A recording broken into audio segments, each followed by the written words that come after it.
നാളെയാണല്ലേ റമദാൻ. അപ്പോൾ നിങ്ങൾ വിചാരിക്കുന്നുണ്ടാവും ഈ കുട്ടി എന്താ ക്ലീനിങ് വീഡിയോ ഇന്ന് ഇട്ടേന്നല്ലേ. റംലാൻ ക്ലീനിങ് ഇതാ റംലാൻ്റെ തലേ ദിവസമാണ് ഞാൻ ചെയ്യുന്നത് കേട്ടോ. അതെന്താണെന്ന് വെച്ചാൽ വേറൊന്നുമല്ല, ഞങ്ങൾ ഒരു രണ്ടാഴ്ചയായിട്ടോ 1-2 ആഴ്ചയായിട്ട് ഒരു സൈഡ് ബൈ സൈഡായിട്ട് ഇങ്ങനെ വൃത്തിയാക്കുന്നുണ്ടായിരുന്നു. അപ്പോൾ പിന്നെ ഡീപ്പ് ക്ലീനിങ്ങിന് ഒരു ദിവസം സ്പെൻഡ് ചെയ്യേണ്ട ആവശ്യമില്ലല്ലോ. അപ്പോൾ ഇക്കാണെങ്കിൽ തന്നെയും എല്ലായിടും ഒതുക്കുന്നതും കാര്യങ്ങളും ഒക്കെ ഉണ്ടായിരുന്നു.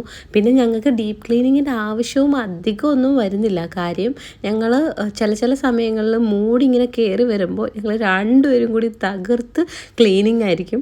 അതുപോലെ തന്നെ റംലാനപ്പോൾ ഒരു സ്പെഷ്യൽ ക്ലീനിങ് ആയിട്ട് ചെയ്യണം. ഒരു ദിവസം മെനക്കെട്ട് പാത്രങ്ങളൊക്കെ വലിച്ചിട്ട് ക്ലീനിങ് ചെയ്യേണ്ട ആവശ്യം ഞങ്ങൾക്കില്ലായിരുന്നു. കാര്യം ഓൾറെഡി എല്ലാം ക്ലീൻ ചെയ്ത് വെച്ചേക്കായിരുന്നു 1 വീക്ക് മുന്നേ.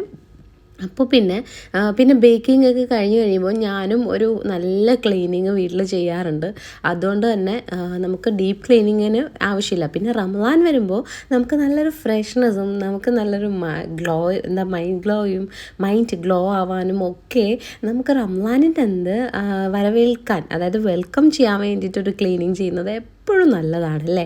അതിന് വേണ്ടിയിട്ട് ഞാൻ ഒറ്റയ്ക്ക് ഒരു രാവിലെ തൊട്ടൊരു ക്ലീനിങ് തുടങ്ങി കേട്ടോ.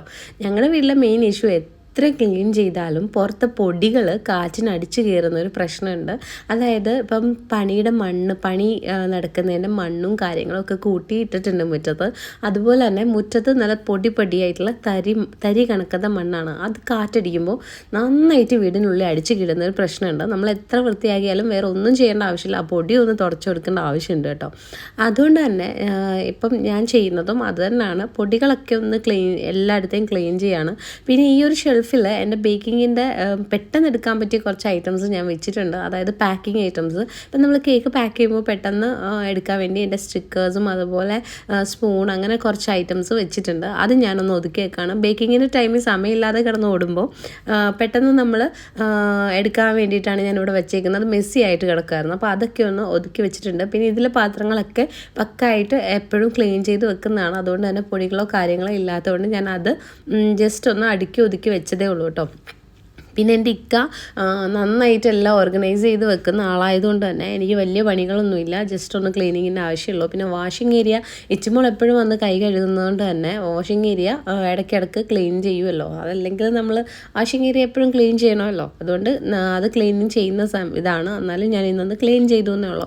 അപ്പം മൊത്തത്തിലൊരു ഫ്രഷ്നെസ് ഫീൽ ചെയ്യാൻ വേണ്ടി ഞാനൊന്ന് പൊടികളൊക്കെ തുടച്ച് നല്ലതായിട്ട് ക്ലീൻ ചെയ്തെടുക്കുന്ന ഒരു ദിവസമാണ് നിങ്ങളെ ഞാനിന്ന് കാണിക്കുന്നത് കേട്ടോ. അല്ലാതെ നമുക്ക് എന്താ പറയുക, ഡീപ്പ് ക്ലീനിങ്ങിൻ്റെ ആവശ്യമില്ല. കാര്യം ഡീപ്പ് ക്ലീനിങ് നമ്മൾ എപ്പോഴും ചെയ്യുന്നവരാണെങ്കിൽ ഒരു ദിവസം ഡീപ്പ് ക്ലീനിങ് ചെയ്യേണ്ട ആവശ്യമില്ലല്ലോ. അങ്ങനെ ഞങ്ങൾ കഴിഞ്ഞ ആഴ്ചയിൽ ജനലിൻ്റെ പൊടികളും കാര്യങ്ങളൊക്കെ അടിച്ചിട്ടുണ്ടായിരുന്നു.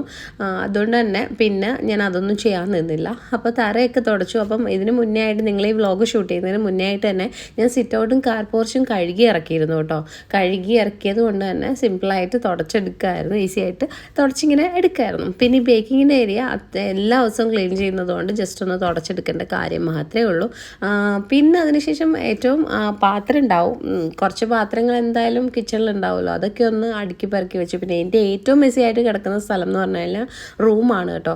റൂമിൽ ഇച്ചു വന്ന് ടോയ്സും അമ്മ എൻ്റെ ടോയ്സ് എന്തേ എന്ന് അടുക്കി പെറുക്കി വെക്കുമ്പോൾ ഞാൻ ചോദിക്കും, ഒറ്റ കൊട്ടാണ് കട്ടിലേക്കും താഴേക്കും ഒക്കെ ടോയ്സ്. പക്ഷേ ഓർഗനൈസർ വാങ്ങിച്ചതിന് ശേഷം അത്യാവശ്യം പുള്ളി ഓർഗനൈസൊക്കെ ചെയ്ത് വെക്കാറുണ്ട് കേട്ടോ.